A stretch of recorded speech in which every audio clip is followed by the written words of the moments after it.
Provo, Utah, 1982. A picture-perfect town surrounded by majestic mountains, where doors are left unlocked and crime is just an illusion. But beneath the murky surface of Utah Lake, a terrifying secret was buried in the freezing mud. Welcome to Bloodline Stories, USA. Today we delve into the chilling case of Arthur Vance, a quiet mechanic who didn't just kill his victims, he dismantled them. Turn off the lights and let's dive into the dark waters of the depths of Provo. The water of Utah Lake was never truly black. Even in the dead of night, beneath the suffocating windless heat of an August sky in 1982, the murky surface reflected the moonlight like a slab of polished obsidian smeared with thick grease. It smelled heavily of rotting algae, damp earth, and the decaying carp that occasionally washed up on the muddy shores. To most of the residents living in the pristine valley nearby, the lake was a stagnant, unappealing blemish. To Arthur Vance, it was a perfectly constructed vault. Arthur sat near the stern of his battered aluminum john boat, the small outboard motor cut off, leaving him enveloped in a profound, heavy silence. The only sound in the suffocating darkness was the gentle, rhythmic lapping of the water against the metal hull. He didn't drop an anchor. He knew the underwater currents here, sluggish as they were, and he knew exactly where the lake bed dipped into a steeper, softer depression of swallowing silt. At his feet lay a heavy canvas tarp, tightly bound with thick, abrasive nylon rope. The shape beneath the heavy fabric was undeniably human, forced into a rigid, curled position. It was a young woman. Yet, in the suffocating darkness, stripped of her identity, her voice, and wrapped in coarse canvas, she was no longer a person. To Arthur, she was simply a mechanical problem that he had neatly and efficiently solved. He reached for a coil of heavy, rusted anchor chain, the kind used for large recreational pontoon boats, thick-linked and entirely unforgiving. His hands, heavily calloused and permanently stained with dark engine grease from years of working as a marine mechanic, moved with practiced, deliberate precision. There was no hesitation in his movements, no trembling in his fingers, no sudden rush of panic or remorse. His heart rate rested at a calm, steady 60 beats per minute. For Arthur, the act of hunting and killing was a chaotic, intoxicating release, but the disposal was a meticulous chore, akin to tuning a flooded carburetor or winterizing a stubborn boat engine. It required focus, patience, and the right tools. He threaded the heavy iron chain through the nylon ropes binding the canvas. To ensure his cargo would never rise to the surface, regardless of the decomposition gases that would inevitably build inside the tarp, he attached two 50-pound solid cast-iron downrigger weights to the ends of the rusted chain. Utah Lake was notoriously shallow, averaging barely 10 feet in most places, but Arthur had spent years mapping its hidden trenches and its softest, deepest mud pits. Where he floated now, the water was 15 feet deep, and the bottom was a treacherous trap of loose, gelatinous mud. Arthur stood up, carefully balancing his weight in the small, rocking boat. He grabbed the heavy cast-iron weights first, hoisting them over the aluminum gunnel. He held them there for a split second, feeling the immense, grounding pull on his shoulders. Then, with a low grunt of physical exertion, he heaved them over the side. The splash was surprisingly quiet, swallowed almost instantly by the vast, echoing emptiness of the lake.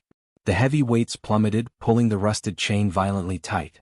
The canvas-wrapped bundle scraped aggressively against the aluminum bench, then slid over the edge, dragged down by the relentless pull of the iron.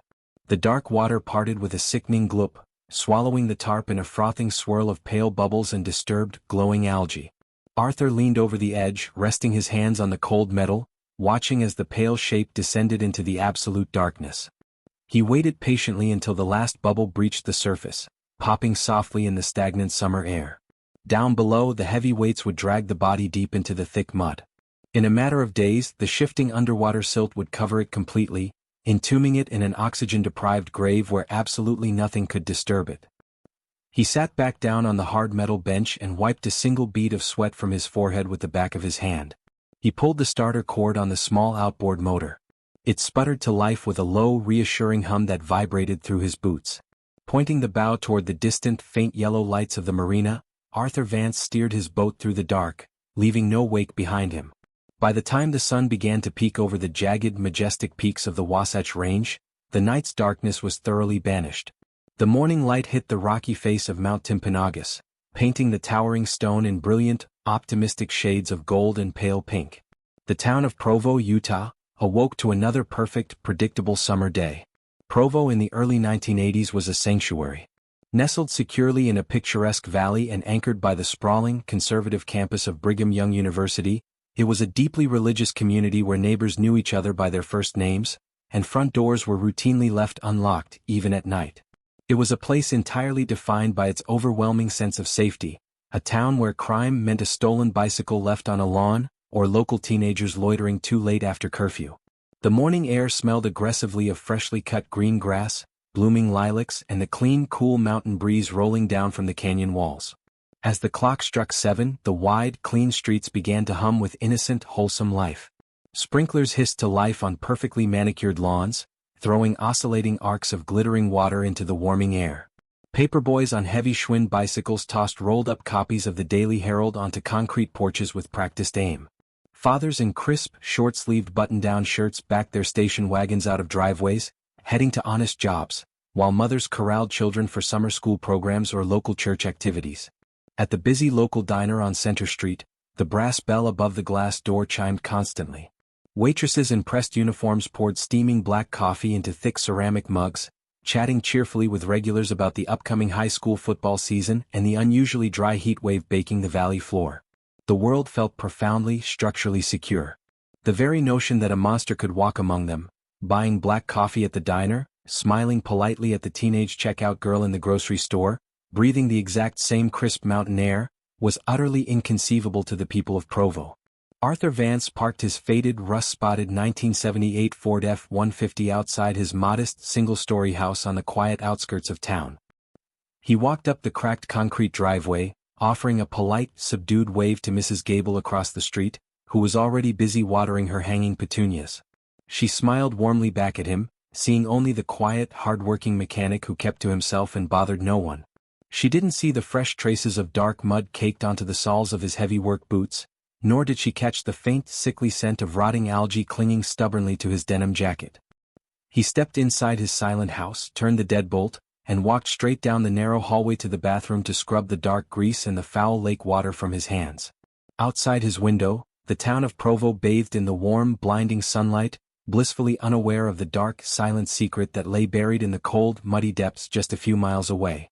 The predator was home, resting, and perfectly hidden in plain sight.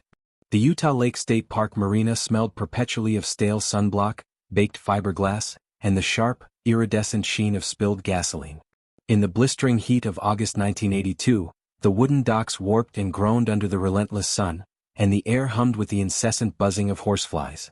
Inside the corrugated metal walls of his repair shed, situated at the far least glamorous end of the marina, Arthur Vance found his absolute sanctuary.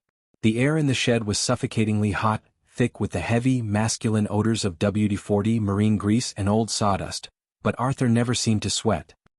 He stood at his heavy steel workbench, a grease-stained red rag gripped tightly in his heavily calloused hand, methodically wiping down a half-inch snap-on socket wrench. He wiped it until the chrome gleamed perfectly under the harsh, buzzing fluorescent shop light overhead. Then he placed the wrench back onto a large pegboard that hung above the bench. The pegboard was meticulously organized. Every tool, from the largest pipe wrench to the smallest set of feeler gauges, hung precisely over a silhouette drawn in black permanent marker. If a single tool was missing or out of place, Arthur felt a physical itch beneath his skin, a deep, gnawing anxiety that could only be cured by restoring order. To truly understand Arthur Vance was to understand his relationship with machinery. A broken 1975 Johnson outboard motor was a puzzle with a definitive, logical, and finite solution. Fuel, spark, and compression. If an engine misfired, you simply traced the problem. You found the clogged carburetor jet, the frayed wire, or the fouled spark plug. You removed the defective part, replaced it with a functioning one, and the machine ran smoothly again. It made absolute sense. The rules of mechanics were infallible laws of physics that never lied, never panicked, and never disappointed him. Humans, on the other hand, were deeply flawed, disgusting designs. They were loud, erratic, and driven by chaotic, irrational emotions that Arthur found utterly repulsive. They lied to each other, they made messy mistakes, and they generated an endless, deafening noise that Arthur felt constantly pounding against his skull. The residents of Provo, with their bright smiles, Sunday church gatherings, and neighborhood barbecues, were a chaotic swarm of biological machines operating without any logical manual. Arthur didn't hate them in a passionate, fiery way. He simply viewed them with the cold, detached disdain a master mechanic reserves for a poorly engineered, malfunctioning engine. Sometimes a machine was too loud. Sometimes you just had to reach in, cut the fuel line and turn it off permanently. The rhythmic, piercing screech of the shed's rusty hinges announced a visitor. A Zenith transistor radio, sitting on a dusty shelf and quietly playing a faded Willie Nelson track, was the only other sound. Arthur carefully finished wiping his hands before turning around. A man in a pastel yellow polo shirt, crisp khaki shorts and expensive leather boat shoes walked in, wiping a sheen of sweat from his sunburned forehead. It was Mr. Peterson, a wealthy alumni from the local university who owned a large, gaudy pontoon boat docked in slip number 4. Arthur's face immediately shifted, the muscles relaxing into a carefully practiced expression of mild, deferential interest. This was his camouflage. He was 35 years old, possessing a remarkably unremarkable face. He had thin, dusty brown hair parted neatly on the left side, pale hazel eyes that rarely held eye contact for longer than a fleeting second, and a medium, wiry build hidden beneath a loose, faded blue Dickies work shirt. His name, Art, was embroidered in red thread over the breast pocket. He was the kind of man a waitress wouldn't remember serving 5 minutes after he paid his bill and left the diner. He was aggressively average. "Art, my man." Mr. Peterson barked loudly, his voice echoing unpleasantly off the corrugated tin walls. "That damn Evinrude is choking on me again. Stalls out every time I drop it into reverse. Think you can take a look before the weekend? I got family coming up from Salt Lake." "I can certainly take a look at it for you, Mr. Peterson," Arthur replied. His voice was a flat, soothing, entirely forgettable baritone. He pitched it slightly lower, adopting the subservient tone expected of a blue-collar worker addressing a wealthy client. "Sounds like it might be a stuck float valve in the carburetor, or maybe the idle mixture is running a bit too lean in this heat. I'll have her running smooth by Friday afternoon. You're a lifesaver, Art. A true artist with a wrench." Peterson chuckled, clapping Arthur heavily on the shoulder. Arthur didn't flinch, though every nerve in his body screamed at the unwanted physical contact. He simply offered a polite, close-lipped smile. Peterson didn't see Arthur as a human being. He saw him as a function, a service, a piece of the marina's infrastructure. And Arthur preferred it that way. Being invisible was his greatest asset. After Peterson left, leaving behind a lingering, suffocating scent of cheap citrus aftershave that made Arthur's nose wrinkle in profound disgust, the mechanic walked over and firmly locked the heavy metal door of the shed. The deadbolt slid home with a satisfying heavy clack. Instantly the mask dropped. The deferential, subservient slouch vanished from his shoulders, replaced by a rigid, terrifyingly straight posture. The polite, blank expression dissolved into a cold, predatory stare. He walked to the back of the shed, moving past the heavy drums of two-stroke oil and spare boat propellers, stopping in front of an old, gray metal filing cabinet. From beneath his work shirt, he pulled a thin silver chain bearing a small brass key. He unlocked the heavy bottom drawer. Inside there were no invoices, no tax documents and no repair manuals. The drawer contained a neat, perfectly aligned row of small, velvet-lined jewelry boxes. Arthur reached in and carefully opened the newest one on the far right. Resting on the soft black velvet was a woman's silver Timex wristwatch, its glass face slightly scratched from a struggle that only Arthur remembered. It belonged to the young woman currently resting beneath 15 feet of murky water and suffocating silt. Arthur didn't keep these items out of perverse sentimentality. He didn't care about the victims' names, their families, or their stolen futures. He kept their watches. He carried the Timex to his workbench and sat down on a worn wooden stool. He reached into a specialized drawer and pulled out a set of precision jeweler's screwdrivers. Sitting under the harsh, unforgiving glare of the work light, he began to dismantle the watch. Piece by microscopic piece he took it apart. He unscrewed the back casing, carefully removed the delicate hands, and extracted the tiny, intricate gears and the tightly coiled mainspring. He separated the once-ticking, chaotic life of the object into neat, silent, easily controllable components, laying them out in a perfect, symmetrical grid on a clean white towel. This was his true, ultimate release. The act of murder was merely a necessary biological override to stop the loud, chaotic noise of the human machine. The disposal was a dirty, physical chore. But this, the complete and total deconstruction of their personal time, was his profound reward. He had stopped her clock permanently. He owned her time now. It belonged to him, broken down and laid out in perfect, silent order.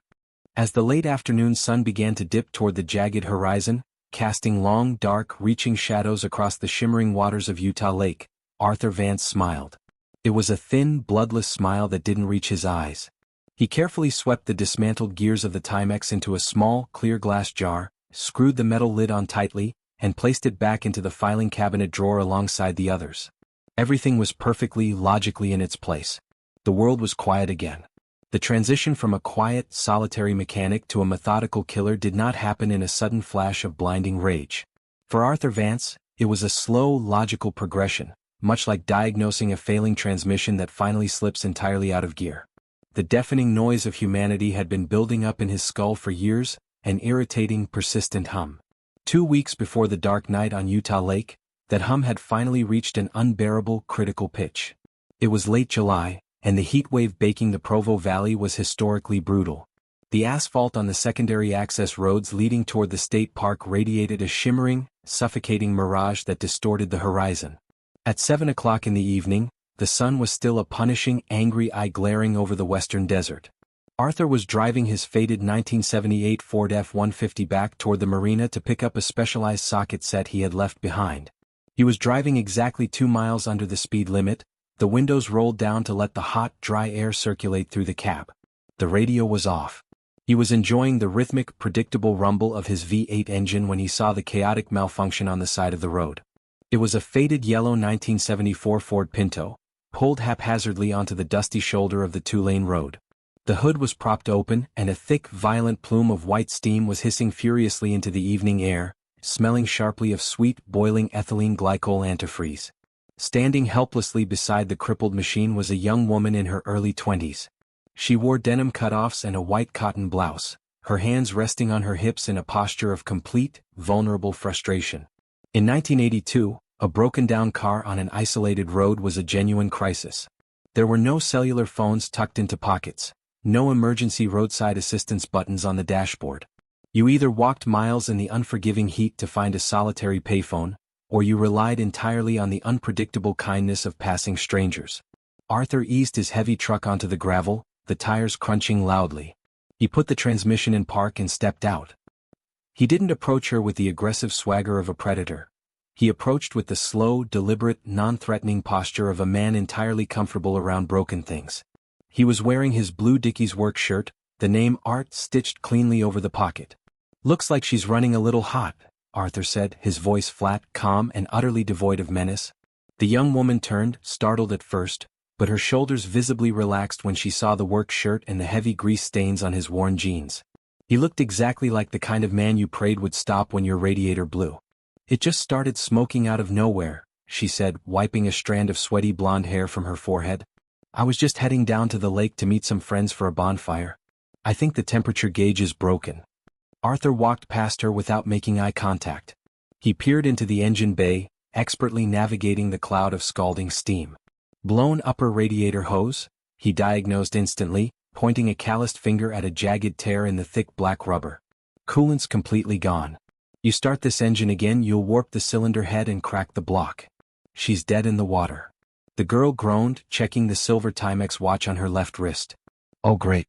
Just perfect. The nearest gas station is miles back toward town." "I work at the marina," Arthur offered smoothly. The trap was setting itself. It was a simple mechanism of cause and effect. "I'm heading there right now to my shop. I've got a spool of heavy-duty universal hose and a jug of antifreeze. I can give you a lift down there, grab the parts, and we can have you patched up and back on the road in 20 minutes. She hesitated. It was an instinctual, biological warning system firing briefly in her brain. But she looked at the desolate, empty road, the dying sun, and then back at Arthur. He was already wiping his hands on a red shop rag, looking entirely disinterested in her as a woman. He was just a mechanic offering a logical solution to a mechanical problem. "Are you sure?" "I don't want to be a bother," she said, her voice softening with gratitude. "No bother. I have to go there anyway," Arthur replied. He turned and walked back to his truck, opening the passenger side door for her. The heavy steel hinges groaned. She grabbed her canvas purse from the Pinto and climbed into the cab of the Ford. The interior smelled intensely of old tobacco, stale coffee, and motor oil. Arthur slid behind the wheel, put the truck in drive, and pulled back onto the asphalt. For the first 5 minutes, the ride was silent. Arthur drove with both hands on the wheel, his eyes fixed dead ahead. The girl beside him fidgeted, the vinyl seat sticking to her bare legs in the sweltering heat. She checked her silver Timex again. The ticking of her watch seemed incredibly loud in the confined space of the cab. "I'm Sarah, by the way," she said, attempting to fill the awkward, heavy silence with polite human noise. "Thank you again, Art. I really thought I was going to be stuck out there all night." Arthur didn't look at her. His grip on the steering wheel tightened just a fraction of an inch. She was making unnecessary noise. She was trying to establish a connection, trying to force him into a social interaction he found deeply repulsive. As they approached the main turnoff for the state park, Arthur didn't hit the turn signal. Instead, he kept his foot steady on the accelerator, driving past the large wooden sign that pointed toward the public beaches and the main marina entrance. Sarah frowned, shifting nervously in her seat. Art? Wasn't that the turn for the marina?" "I have my own private access road to the back sheds," Arthur lied, his voice remaining perfectly monotone. "It's faster. Less tourist traffic." He turned the steering wheel sharply a mile later, guiding the heavy truck off the paved road and onto a deeply rutted, unpaved service trail that wound through thick, overgrown tamarisks and towering reeds. The truck bounced violently, kicking up a massive cloud of suffocating brown dust that obscured the rear window. They were completely hidden from the main road, swallowed by the dense, dry brush of the desolate lake basin. Panic finally pierced through Sarah's misplaced trust. "Stop the truck," she demanded, her voice trembling an octave higher now. "I want to get out. Please stop the truck right now." Arthur brought the Ford to a sudden, jarring halt. He threw the gearshift into park. He didn't say a word. He simply turned his head and looked at her. For the first time she saw his eyes clearly. They were completely devoid of empathy, anger, or lust. They were the cold, calculating eyes of a man evaluating a defective machine that needed to be permanently disassembled. Before she could scream, before her hand could even grasp the heavy chrome handle of the passenger door, Arthur moved with terrifying, practiced speed. His large, heavily calloused hands shot across the cab. He didn't use a weapon. Tools left microscopic evidence. Tools were for machines. For this, he needed the absolute certainty of his own grip.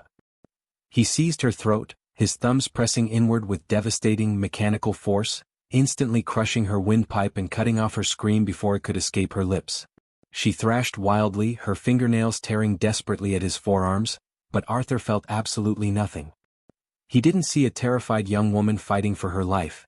He only saw a chaotic engine violently misfiring, vibrating violently before it inevitably stalled.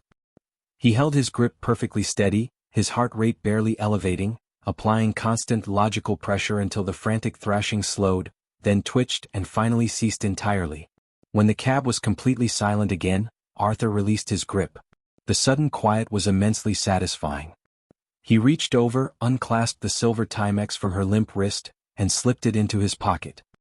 He then stepped out of the truck, the crunch of the gravel loud in the isolated twilight, and walked around to the passenger side to begin the meticulous, necessary work of disposal. The noise was finally gone. The machine was off. September 1982 brought a crisp, biting chill to the mountain air, but it delivered absolutely no relief from the punishing drought. The majestic Wasatch Range transformed into a vibrant tapestry of burnt orange and pale gold, signaling the arrival of autumn. Down in the valley, the water level of Utah Lake continued its slow, agonizing retreat, exposing wide, cracked stretches of foul-smelling mudflats along the shallowest shorelines. Arthur Vance noticed the receding waterline, but he felt no anxiety. He knew exactly where the deep trenches were. He was in complete control. The profound, soothing silence Arthur had earned from disassembling his first victim, Sarah, lasted exactly 6 weeks. Then, the chaotic, grinding noise of humanity began to bleed back into his skull. The cheerful chatter of the marina patrons, the blaring radios on the docks, the mindless, erratic behavior of the people around him, it all started to feel like coarse sand thrown into a finely tuned gearbox. The internal pressure built up, a relentless friction that demanded a release. He needed to perform maintenance again. His second hunt required very little deviation from his established, highly successful blueprint. It was mid-September. Mary was a 19-year-old waitress at the very same Center Street diner where the town's honest citizens ate their cherry pie. Arthur had sat in a quiet corner booth, drinking his bitter black coffee, entirely unnoticed as he watched her finish her late-night shift. When she walked out to the dark gravel parking lot, her 1972 Chevy Nova stubbornly refused to turn over. The starter motor just clicked helplessly in the cold autumn air. Arthur emerged from the shadows like a helpful ghost, wearing his faded blue work shirt and carrying a heavy-duty set of jumper cables. He was the town mechanic, he was safety personified. She accepted a ride to a nearby gas station to buy a new battery. She never made it. The process was identical. The isolated dirt road, the sudden, overwhelming mechanical compression of her throat, the complete absence of a struggle. He stripped her of her identity, took a delicate gold-plated Seiko watch from her wrist, and wrapped her tightly in the heavy canvas tarp. 3 weeks later, in early October, the pattern solidified into a flawless, ruthless routine. The third victim was a 21-year-old Brigham Young University student named Chloe. She had suffered a flat tire on her 10-speed Schwinn bicycle while riding along a desolate, unlit stretch of road near the state park at dusk. Arthur, driving his reliable Ford F-150, pulled over and offered to throw the bicycle into the bed of his truck and drive her back to campus. She smiled, relieved to be rescued from the creeping darkness. By midnight, she was entombed at the bottom of the lake, anchored firmly in the suffocating silt by the heavy, rusted pontoon chains and 50-pound cast-iron downrigger weights. Arthur dumped both Mary and Chloe into the exact same geological depression in the lake bed, barely 50 yards from where Sarah rested. The dark water swallowed them with a heavy, satisfying gloop, leaving the surface perfectly undisturbed. Back in the stifling heat of his corrugated metal shed, the bottom drawer of the gray filing cabinet now held 3 neat, velvet-lined boxes. Arthur spent his quiet evenings sitting under the harsh fluorescent light, armed with his precision screwdrivers. He dismantled the Seiko and Chloe's leather-banded field watch with the same clinical obsession he had applied to the Timex. The tiny gears, springs, and microscopic screws were sorted into small glass jars. He owned their time. He had permanently disconnected them from the chaotic, noisy world, reducing them to silent, manageable parts. He felt a supreme, godlike sense of invincibility. He was the apex predator, perfectly camouflaged as a cog in the town's background machinery. He left no fingerprints, no blood, and absolutely no witnesses. Meanwhile, at the Provo Police Department, the creeping horror remained entirely unrecognized. In 1982, the science of criminal profiling was still in its infancy, and forensic technology was rudimentary. Without a crime scene, without blood, and most importantly without a body, the concept of a serial killer operating in their pristine, God-fearing town was virtually unthinkable. 3 manila folders sat haphazardly on a metal desk in the cramped bullpen. They were labeled simply, "Missing Persons." When Mary's parents called the station in a panic, the desk sergeant calmly explained that a 19-year-old girl abandoning her broken-down car to run off to California with a boyfriend wasn't a crime. When Chloe's roommates reported her missing, the campus police assumed the overwhelming stress of midterms had simply caused her to drop out and hitchhike home without telling anyone. Young adults in the early 80s vanished frequently, seeking freedom, escaping religious pressures, or joining alternative communities out west. Chief of Police Thomas Higgins, a man who desperately valued the town's spotless reputation, aggressively pushed the runaway narrative. He held a brief press conference, assuring the anxious public that there was absolutely no evidence of foul play. The 3 girls had no obvious connections to each other. One was a stranded motorist, one a local waitress, and one a college student. To the untrained eye of the local beat cops, it was merely a tragic cluster of unrelated, impulsive decisions.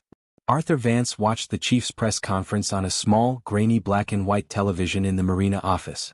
As Higgins confidently declared that Provo was perfectly safe, Arthur allowed himself another thin, bloodless smile. The authorities were functioning exactly as he had calculated. They were blind. The machine of his perfect crime was running smoothly, and nobody even knew it had been turned on. But down the hall from the chief's office, sitting at a cluttered desk surrounded by cigarette smoke and stale coffee cups, Detective Ray Miller was staring at the 3 manila folders. He didn't believe in coincidences, and he certainly didn't believe that 3 reliable, grounded young women simply evaporated into the thin mountain air within 3 months. The noise was starting to bother him too. Detective Ray Miller did not belong in the pristine, sun-drenched valley of Provo. A 15-year veteran of the Salt Lake City Robbery Homicide Division, he had transferred south 2 years ago following a bitter divorce and a bleeding ulcer, seeking a quiet, aggressively boring beat where he could coast toward an early pension. He was 42 years old, perpetually rumpled in a cheap brown corduroy suit, and fueled entirely by lukewarm diner coffee and unfiltered Pall Mall cigarettes. He had come to Provo to escape the heavy, suffocating darkness of real crime.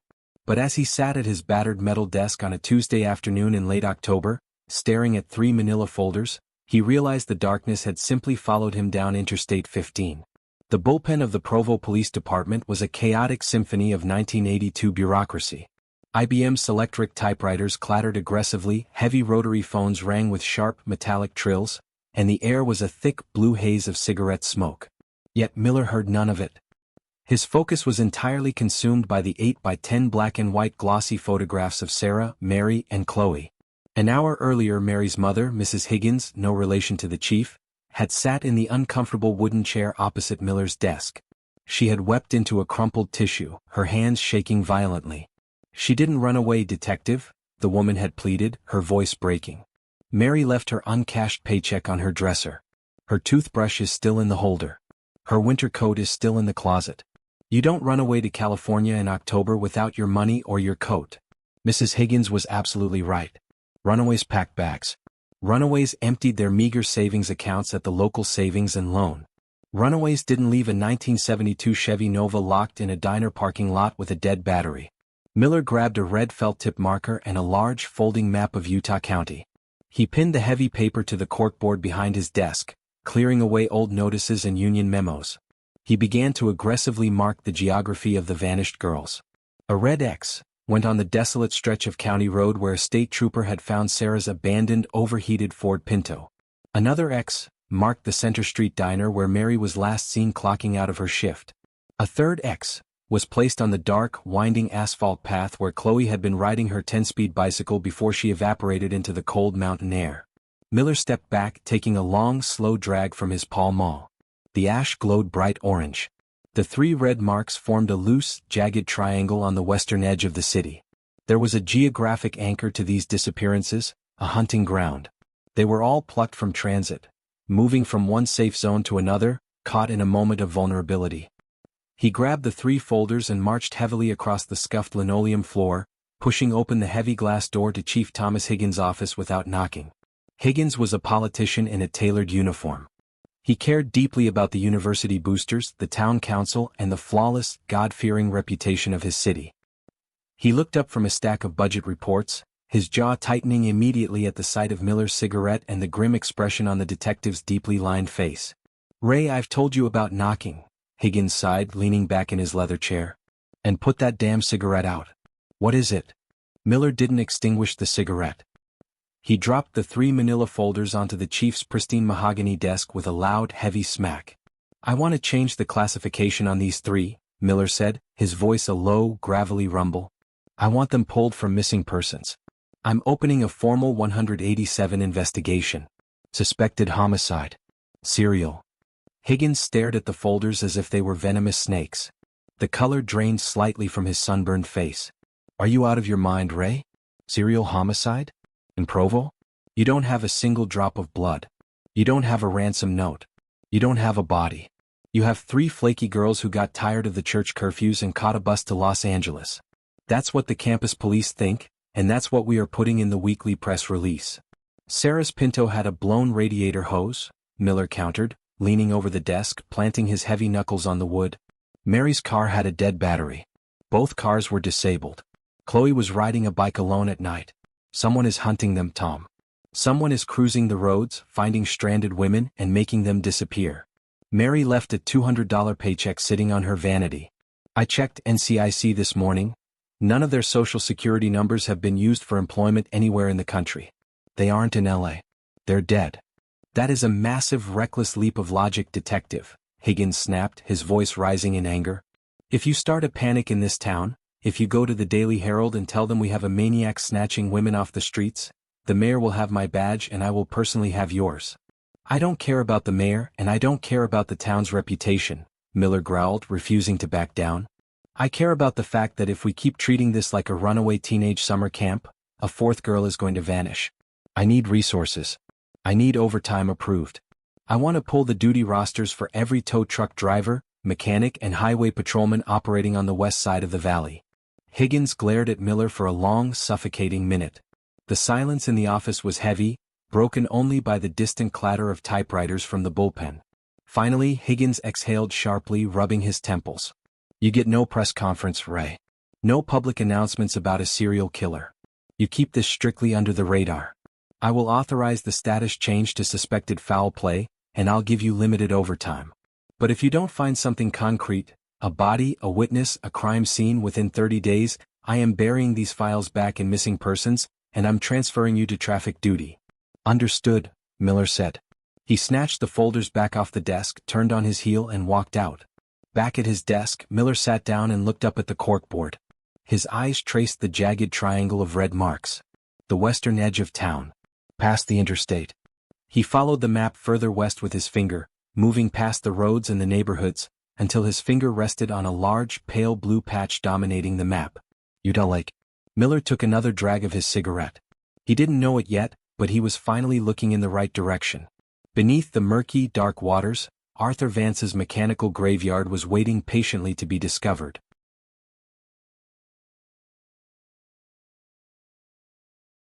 By the second week of November 1982, the prolonged drought had transformed the geography of Utah County. The autumn rains had entirely failed to materialize, and the snowpack on the Wasatch Range was alarmingly thin. Utah Lake, notoriously shallow even in the wettest years, suffered a catastrophic drop in water volume. The shoreline receded aggressively, exposing vast, desolate stretches of cracked, foul-smelling mudflats where water had once flowed freely. The wooden pilings of the State Park Marina docks, usually submerged, now stood awkwardly exposed, coated in dried, flaky green algae. The lake was dying, and as it shrank, it began to surrender the heavy burdens it had swallowed. Earl Jensen, a 68-year-old retired steelworker with a face like worn leather, didn't care about the drought, provided he could still launch his flat-bottomed aluminum skiff. At 6 o'clock on a freezing Tuesday morning, Earl was out on the water, wrapped in a thick wool coat, his breath pluming in the crisp, biting air. He was hunting for bottom-feeding catfish in what used to be a 15-foot depression about a mile out from the marina. Today his depth finder, a simple weighted lead line, told him the water here was barely 8 feet deep. Earl cast a heavy, weighted treble hook baited with chicken liver over the side, letting it sink into the thick, gelatinous silt. He poured himself a cup of steaming black coffee from a dented steel thermos and waited. 10 minutes later, his thick fiberglass rod bent violently, the tip nearly plunging into the freezing, murky water. Earl grabbed the cork handle, his heart leaping with the thrill of a massive catch. He cranked the heavy brass reel, but the line didn't run. It felt like he had hooked a submerged Buick. "Stubborn bastard," Earl muttered, putting his back into it. He braced his rubber boots against the aluminum bench and hauled upward with all his remaining strength. Slowly, agonizingly, the dead weight began to rise from the sucking mud. The water around his boat churned, turning a sickly, opaque black as decades of undisturbed silt were violently disturbed. Bubbles of foul-smelling methane gas erupted on the surface, popping with a sickening hiss. First, the heavy, rusted links of a thick pontoon anchor chain broke the surface, dripping with black slime. Earl frowned. His hook had caught solid iron. He leaned over the gunwale, grabbing the cold, abrasive chain with his bare, calloused hands, determined to retrieve his expensive tackle. He pulled hand over hand, hoisting a massive 50-pound cast-iron downrigger weight over the side. But the weight was merely the anchor. Tangled intricately within the rusted chain was a large, heavy bundle wrapped in degraded, dark green canvas. The fabric had been soaking in the corrosive, bacteria-rich mud for months. As Earl hoisted the bundle against the side of his boat, the immense pressure and the abrasive edge of the aluminum gunwale finally proved too much for the rotting canvas. The fabric tore open with a wet, heavy ripping sound. Earl Jensen froze, the color instantly draining from his weathered face. Protruding from the tear in the canvas was a human hand. The flesh was pale, bloated, and terribly degraded by the water, but the bone structure was undeniably human. Tangled around the wrist was a shredded, filthy remnant of a white cotton blouse. Earl dropped the heavy chain. The bundle splashed violently back into the water, floating ominously just beneath the surface, tethered by the remaining iron weights resting in his boat. Panic, cold and sharp, seized the old man's chest. He frantically yanked the pull cord on his small outboard motor, his hands shaking violently. He didn't stop looking back at the dark, bobbing shape until the bow of his skiff slammed into the wooden docks of the marina. He scrambled out, running as fast as his bad knees would allow to the rusty payphone outside the bait shop. 90 minutes later, the desolate shoreline was swarming with flashing red and blue lights. The piercing wail of police sirens shattered the quiet, crisp morning air. Yellow crime scene tape fluttered erratically in the freezing wind, cordoning off the mudflats. Detective Ray Miller stood at the edge of the receding water, the icy mud sucking at the soles of his brown leather shoes. He was smoking a Pall Mall, drawing the harsh smoke deep into his lungs to combat the overwhelming sweet and sour stench of decomposition that hung heavy over the lake. A team of county search and rescue divers, wearing thick black neoprene wetsuits, waded into the waist-deep water. Using a heavy mechanical winch attached to the back of a police tow truck, they slowly, respectfully dragged the canvas bundle onto the cracked, dry mud of the shore. Chief Thomas Higgins stood a few yards away, a white handkerchief pressed firmly over his nose and mouth, looking physically ill. He refused to look directly at the dripping canvas. Miller, however, didn't flinch. He walked right up to the remains, his eyes scanning the horrifying scene with clinical, detached precision. He wasn't just looking at the tragic remains of a young woman, he was reading the killer's diary. "Look at the bindings," Miller rasped, pointing a gloved finger at the rusted iron. "This isn't a panic dump. A guy who accidentally kills his girlfriend in a fit of rage doesn't do this. He panics, he digs a shallow grave in the woods, or he pushes a car off a cliff. This is engineered." He crouched down, examining the thick nylon rope that secured the canvas, tightly wound beneath the heavy chain. Square knots. Pulled impossibly tight. And look at the hardware. That's a commercial-grade pontoon chain, and those are deep-water trolling weights. This guy knew exactly how much buoyancy a decomposing human body generates, and he calculated exactly how much iron it would take to keep it pinned to the bottom of the mud. Miller stood up, locking eyes with the pale, shaken chief of police. "It's one of my girls, Tom. I guarantee it. And if he built one of these underwater coffins." Miller turned his head, staring out across the vast, dark expanse of the freezing lake. "There are more out there. We need to drag the whole damn basin." The noise in Ray Miller's head had finally stopped. The hunt was officially on. The autopsy bay in the basement of the Utah County Coroner's office smelled aggressively of industrial bleach, formaldehyde, and the lingering, swampy odor of stagnant lake water.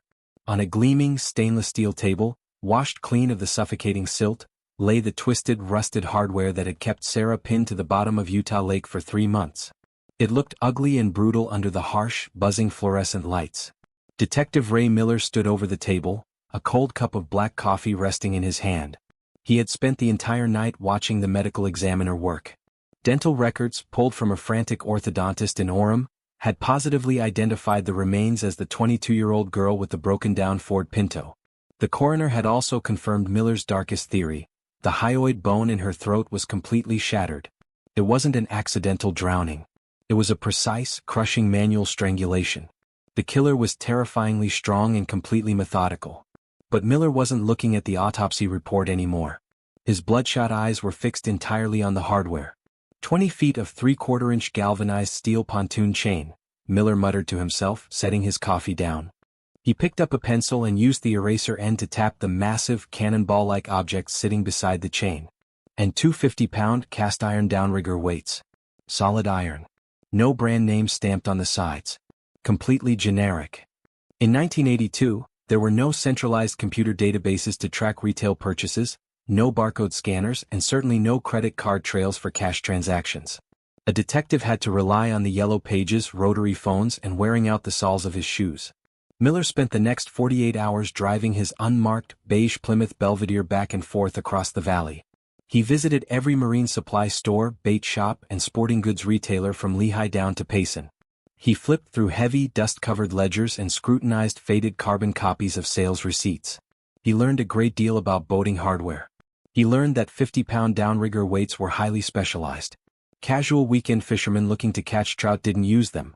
They were designed for deep-water trolling on massive lakes or oceans, completely unnecessary for the shallow, murky basin of Utah Lake. On Thursday afternoon, a grumpy, chain-smoking proprietor of a marine salvage yard in Springville gave Miller the final, crucial piece of the puzzle. "Nobody buys those 50-pounders new around here, detective," the old man wheezed, tapping a stained finger against the photograph Miller had placed on the glass counter. "They cost a fortune to ship because of the weight. The guys who have them usually brought them up from Lake Powell or the coast. And look at the pitting on that iron.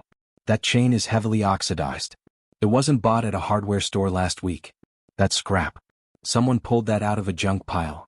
Miller drove back to his office, his mind racing, the gears of his deduction finally grinding into place.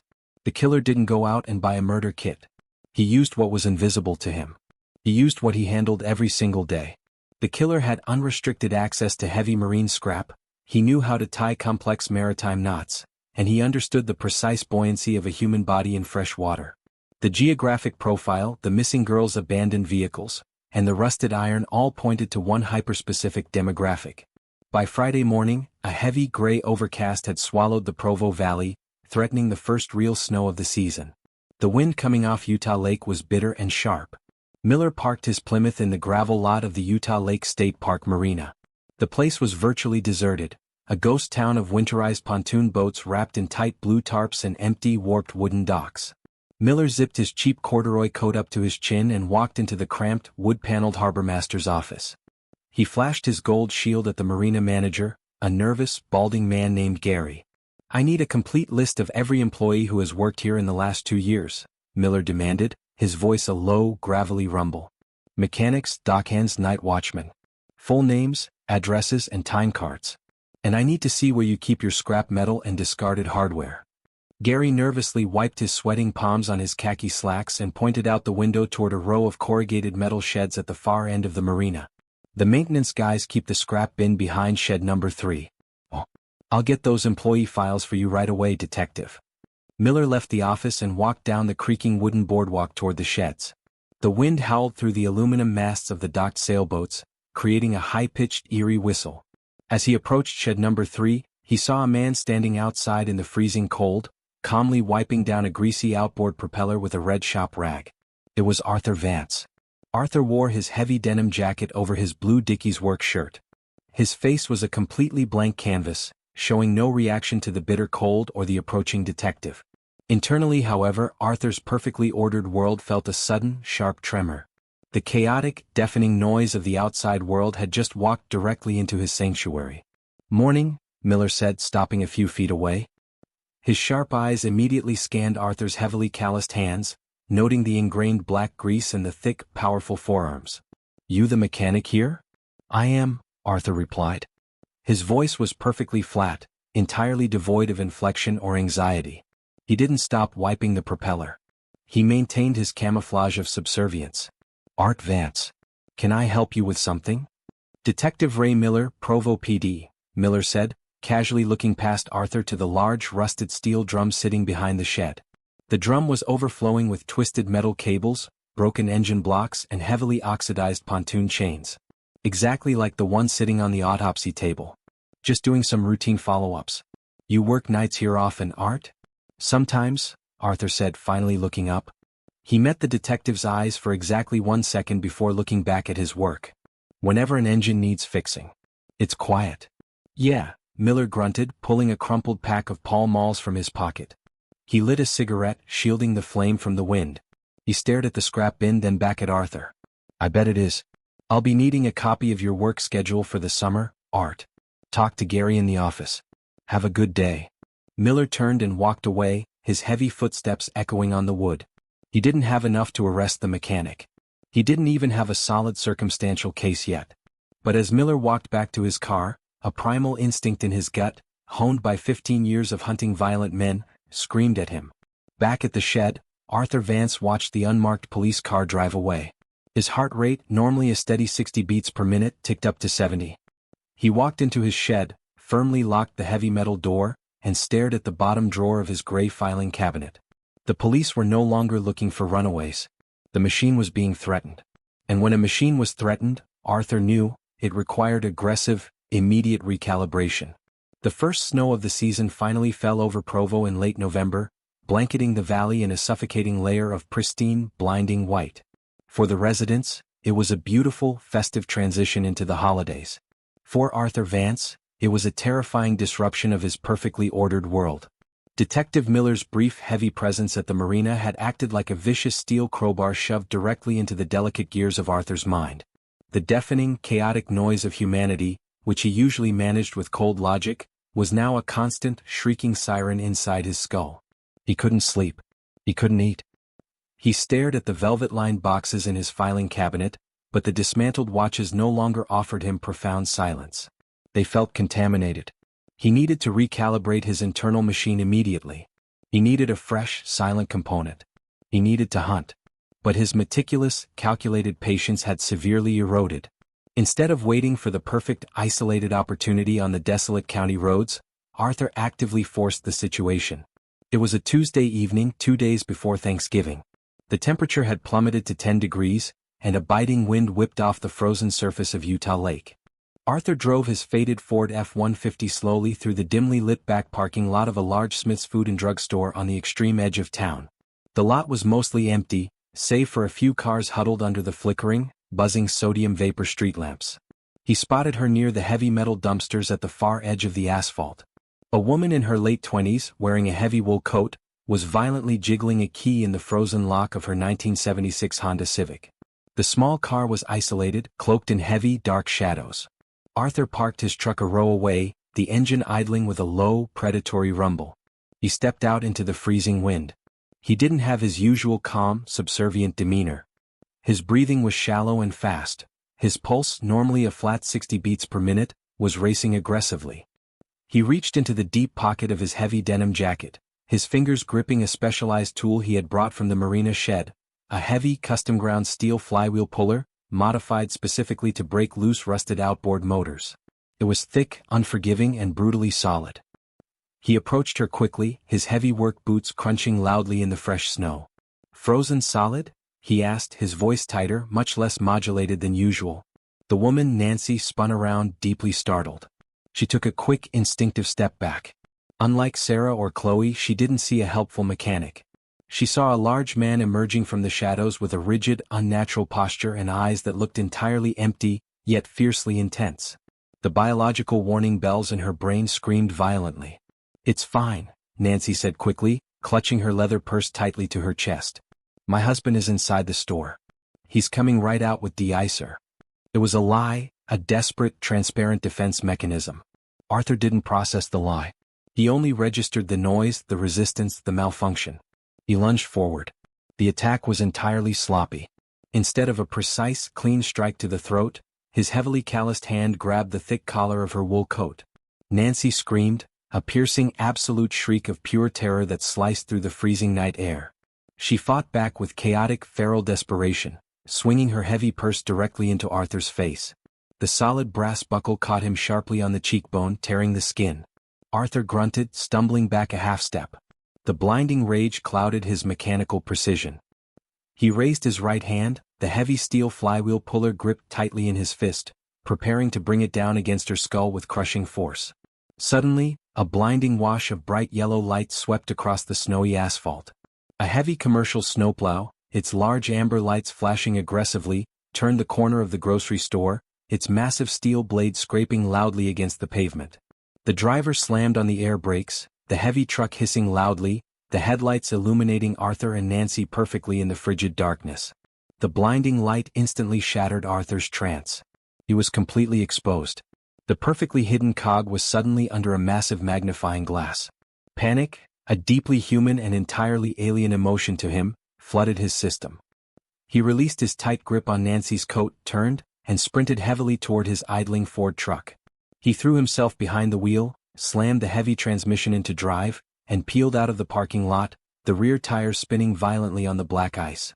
30 minutes later, the parking lot was swarming with Provo police cruisers. Detective Ray Miller stood shivering in the biting wind, his brown corduroy coat entirely inadequate against the cold. He was drawing deeply on a Pall Mall, listening to the uniformed officers take Nancy's frantic statement. She was severely shaken, crying but physically unharmed. She couldn't give a detailed description of his face, only that he wore a heavy denim jacket and had terrifyingly blank eyes. Miller walked over to the frozen Honda Civic, his sharp eyes scanning the chaotic, trampled snow where the violent struggle had taken place. The harsh, pulsing red and blue lights of the police cruisers illuminated the ground in rhythmic, alternating flashes. Then he saw it. Lying half-buried in the crushed white snow, just a few feet from the driver's side door, was a heavy piece of dark, greasy steel. Miller crouched down, pulling a silver pen from his pocket to carefully lift the object. It was incredibly heavy. It was a flywheel puller, but it wasn't a standard, factory-made piece. The edges had been meticulously ground down with an angle grinder to fit a highly specific engine block. The heavy metal handle was deeply scored, and wrapped meticulously in thick, black electrical tape that had worn completely smooth from years of constant, heavy friction. It smelled sharply of marine grease and stale water. Miller stared at the specialized tool. He thought of the heavy, rusted pontoon chain at the bottom of the lake. He thought of the massive cast-iron downrigger weights. And then he thought of the quiet, unremarkable mechanic in the blue Dickies work shirt who had wiped down a propeller with completely dead, empty eyes just 3 days ago. Miller stood up, carefully dropping the heavy steel tool into a plastic evidence bag. He looked at Chief Higgins, who had just arrived at the chaotic scene. "He panicked, Tom," Miller said, his voice a low, triumphant rumble. "The machine finally broke down. He left us a piece of his own hardware." Miller tapped the plastic evidence bag, a grim smile forming on his cold face. "And I know exactly whose pegboard this belongs on." The wheels of justice in Utah County usually turned with a slow, bureaucratic grind, but Detective Ray Miller shoved them into overdrive. By 8 o'clock on Wednesday morning, just hours after the violent struggle in the grocery store parking lot, Miller was sitting in the warm, wood-paneled chambers of County Judge Harold Davis. On the judge's heavy oak desk lay the plastic evidence bag containing the modified, grease-stained steel flywheel puller, alongside Nancy's sworn statement describing a large, blank-eyed man in a denim jacket driving a faded late 70s Ford F-150. "It's a highly specialized marine tool, Your Honor," Miller explained, his voice thick with exhaustion and unfiltered cigarette smoke. "It's been custom ground to fit older, rusted outboard motors. The attacker perfectly matches the physical description of Arthur Vance, the mechanic at the State Park Marina. Vance drives a 1978 faded blue Ford truck. And most importantly, the girl we pulled from the lake was weighted down with commercial marine salvage. The killer is building his traps out of boat parts. Vance has unrestricted access to all of it." Judge Davis stared at the heavy iron tool, his jaw tight. He understood the profound weight of what Miller was suggesting. He grabbed his heavy black fountain pen and signed his name at the bottom of the search and arrest warrants. "Bring him in, Detective. But you better be absolutely right about this. If you tear apart a man's livelihood and find nothing, the town council will hang us both." At exactly 10:30 that morning, the biting winter wind was howling across the frozen surface of Utah Lake. Arthur Vance was inside shed number 3, the heavy corrugated metal door pulled shut to block the bitter cold. The harsh fluorescent lights buzzed overhead. He was standing at his workbench, staring blankly at the pegboard. The empty silhouette where his modified flywheel puller usually hung was a screaming, glaring void. It was an asymmetrical flaw in his perfect system. His hands, usually so steady and precise, were trembling slightly. The chaotic, deafening noise of his mistake from the previous night was echoing relentlessly in his skull. The machine was fundamentally broken and he didn't know how to fix it. The crunch of heavy tires on the frozen gravel outside broke his spiraling thoughts. It wasn't just one vehicle, it was the synchronized, heavy arrival of multiple cars. Arthur turned toward the door just as a heavy fist began pounding against the corrugated steel. "Arthur Vance, Provo Police Department. Open the door." It was the gravelly, unmistakable voice of Detective Miller. For 3 seconds, Arthur considered the heavy steel pipe wrench resting on his bench. It was a biological response, a fleeting urge to fight. But the cold, mechanical logic quickly overrode his panic. The shed had no back exit. The variables were entirely against him. Resistance would only generate more chaotic noise. He walked over and unbolted the heavy deadbolt. The door swung open, letting in a blast of freezing air and blinding winter sunlight. Detective Miller stood there, flanked by 4 uniformed police officers with their hands resting cautiously on the heavy grips of their holstered .38 caliber service revolvers. "Arthur Vance," Miller said, his eyes locking onto the mechanic's pale, expressionless face. "You are under arrest for the attempted murder of Nancy Wheeler. Turn around and place your hands flat against the wall." Arthur complied silently. He felt the cold, unforgiving steel of the handcuffs bite tightly into his wrists. As the physical restraint locked into place, the illusion of his absolute control shattered completely. He was no longer the apex predator. He was simply a defective component being removed from the system. Miller stepped past the handcuffed mechanic and walked directly into the center of the cramped, grease-smelling shed. His sharp eyes immediately scanned the heavy steel workbench and the meticulously organized tool display above it. He walked up to the pegboard, reaching into his brown corduroy coat. He pulled out the clear plastic evidence bag containing the heavy, taped flywheel puller. With dramatic, agonizing slowness, Miller held the plastic bag up against the empty black silhouette drawn on the pegboard. It was a flawless, absolute match. The heavy, customized steel head fit the drawn curves perfectly. "Well, look at that," Miller murmured, a grim, humorless smile touching his lips. He turned to the uniformed officers. Tear this place apart. Floorboards, oil drums, scrap bins. I want to see everything. Arthur was led outside into the freezing cold and placed into the back of a black and white cruiser, but he could still see through the open door of his sanctuary. He watched, suffocating in his own silent panic as the chaotic, clumsy officers dismantled his perfectly ordered world. They knocked over carefully stacked boxes of spark plugs. They dumped heavy drums of two-stroke oil. They were loud, dirty, and utterly destructive. Then Miller turned his attention to the gray metal filing cabinet in the back corner. Finding it locked, the detective didn't bother asking for a key. He grabbed a heavy steel pry bar from Arthur's own workbench and shoved it violently into the gap above the bottom drawer. With a loud, screeching tear of distressed metal, the lock snapped. Miller pulled the heavy drawer open. The shed went dead silent. Miller stared down at the neat, perfectly aligned rows of velvet-lined jewelry boxes and small, clear glass jars. He carefully picked up one of the jars, holding it up to the harsh fluorescent light. Inside, the tiny, dismantled gears, microscopic screws, and the coiled mainspring of a woman's watch rested in absolute silence. He opened a velvet box next to it. It contained a gold-plated Seiko watch band, completely stripped of its mechanical heart. The initials MH were faintly engraved on the inner clasp. Mary Higgins. Jesus Christ, one of the young uniformed officers whispered, stepping back from the cabinet, his face turning an ashen gray. What is all this? Trophies, Miller rasped, his voice trembling slightly with a mixture of profound disgust and overwhelming victory. He didn't just kill them. He took them apart. Miller walked out of the shed, leaving the officers to catalog the horrifying collection. He walked around to the large, rusted steel scrap bin hidden behind the corrugated walls. He dug through the frozen, snow-covered debris until his heavy leather gloves found what he was looking for.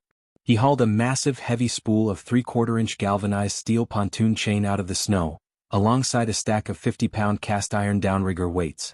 Attached to the chain was a length of thick, abrasive nylon rope, tied into a perfect, immovable square knot. Miller looked over at the police cruiser. Through the frost-covered glass, Arthur Vance was staring straight ahead, his face a completely blank, hollow mask. The invisible, untouchable predator of Provo had finally been dragged into the blinding, unforgiving light. The dark waters could no longer protect him. The trial of Arthur Vance began in April 1983, bringing a suffocating, circus-like atmosphere to the usually quiet Utah County Courthouse. The heavy oak benches of the courtroom were packed every single day with horrified locals, aggressive reporters, and the grieving, devastated families of the victims. The air was constantly thick with the chaotic noise of whispered speculation and muffled sobbing. Through it all, Arthur sat at the defense table in a neatly pressed, entirely unremarkable gray suit. He didn't fidget. He didn't look at the weeping mothers. His face remained a perfectly blank, unreadable mask. He observed the legal proceedings not as a man fighting for his life, but as a detached engineer watching a clumsy, inefficient machine grind through its gears. The prosecution's case, meticulously built by Detective Ray Miller, was an unbreakable chain of cold, hard physical evidence. The prosecutor, a sharp, aggressive man named David Sterling, didn't rely on emotional appeals. He relied on the undeniable logic of the hardware. Miller took the heavy wooden witness stand on the fourth day. He brought the suffocating reality of Utah Lake into the pristine courtroom. He presented the heavy, modified steel flywheel puller wrapped in worn electrical tape, mathematically matching its unique, ground-down dimensions to the empty silhouette perfectly outlined on Arthur's shed pegboard. He produced the heavy, rusted galvanized pontoon chains and the 50-pound cast-iron downrigger weights, tracing their exact metallic composition to the scrap bin located mere feet from where Arthur spent his days. But the most devastating moment of the trial came when Sterling introduced the trophies. The prosecutor placed 3 small, clear glass jars on the wooden railing of the jury box. Inside rested the microscopic, perfectly sorted silver and gold gears, the delicate hands, and the tightly coiled mainsprings of 3 dismantled women's watches. Sterling held up the empty gold-plated casing of the Seiko watch. The initials MH were clearly visible under the harsh courtroom lighting. Arthur Vance didn't just murder these young women, Sterling told the horrified jury, his voice echoing loudly off the high ceilings. He dismantled them. He viewed human life as a mechanical nuisance that needed to be permanently switched off. He stole their futures and then, with chilling, calculating precision, he literally took apart their time. The jury deliberated for less than 4 hours. The noise of the courtroom fell to an absolute, dead silence as the foreman read the verdict. Guilty on 3 counts of aggravated first-degree murder. Guilty of attempted murder. Judge Harold Davis looked down from the high bench, his face entirely devoid of mercy. Arthur Vance, for the cold, calculated and monstrous crimes you have committed against the people of this state, I sentence you to the maximum penalty allowed by law. You are hereby sentenced to death, to be carried out by a firing squad. Arthur didn't blink. He simply stared back at the judge, his heart rate resting at a perfectly steady 60 beats per minute. The grinding machinery of the American legal appeals process took exactly 15 years to exhaust itself. It was November 1998. Arthur Vance was now 51 years old. He had spent a decade and a half in solitary confinement on death row at the Utah State Prison in Draper. The prison was a massive, brutal complex of poured concrete and razor wire, sitting in the shadow of the same mountain range that overlooked his muddy, underwater graveyard. Arthur had actually found a deep, ironic comfort in maximum security. The prison was the ultimate machine. The schedule was absolute. The steel doors opened and closed with heavy, predictable, electronic clacks. The lights turned on at a precise hour and shut off at a precise hour. The chaotic, deafening noise of the outside world had been entirely completely eliminated. But at exactly midnight on November 14th, the state's machine finally required his permanent removal. He was escorted by 4 heavily armored guards down a long, freezing concrete corridor. He wore a dark blue prison jumpsuit, perfectly pressed. His hands were securely cuffed to a heavy leather belly chain. He was led into a specialized, sterile cinder block room. At the far end of the room sat a heavy, dark metal chair, securely bolted to the concrete floor. Surrounding the chair was a dense wall of sandbags, meticulously stacked to absorb stray bullets and prevent dangerous ricochets. A dark metal pan rested beneath the seat to catch the inevitable biological fluids. Arthur was strapped into the chair. Thick leather belts were tightened securely across his chest, his waist, his arms, and his ankles. He didn't resist. He simply allowed the technicians to secure him, observing the sturdy stitching of the leather and the heavy brass buckles. 20 feet away, hidden entirely behind a dark canvas wall with 5 narrow rectangular gun ports, stood 5 volunteer riflemen. They were anonymous, silent components of the state's execution mechanism. They held identical Winchester .30-30 caliber lever-action rifles. 4 of the rifles were loaded with heavy live rounds. One was loaded with a blank, ensuring that none of the men would ever definitively know if they had fired the fatal shot. The system was logically, perfectly designed to distribute the psychological weight of the act. Arthur, in a detached way, appreciated the engineering of it. The prison warden stepped forward. He looked down at the condemned mechanic. "Arthur Vance, do you have any final words?" Arthur stared straight ahead at the dark canvas wall. He listened to the heavy, synchronized breathing of the guards, the distant hum of the prison's massive electrical generator, and the steady rhythmic beating of his own heart.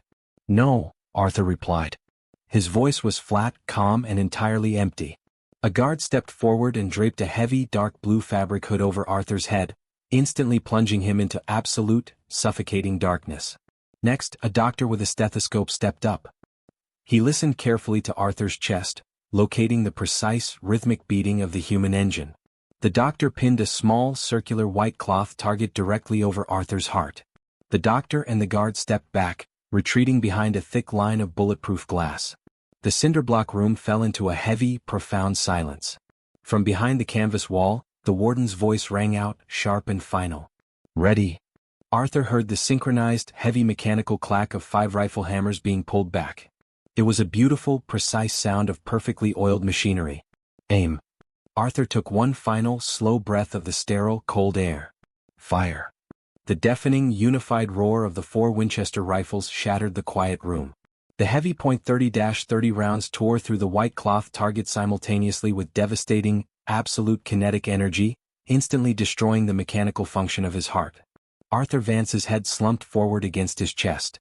The chaotic noise of humanity, the hum of the engines, and the ticking of the stolen watches finally stopped. The machine was turned off. The vault was closed. Thank you for spending this time with me and diving into the chilling story of the depths of Provo. If you enjoy detailed and atmospheric stories like this one, the best way to support the channel is to leave a like and subscribe to Bloodline Stories, USA. Stay tuned, there's a lot more to come. See you next time.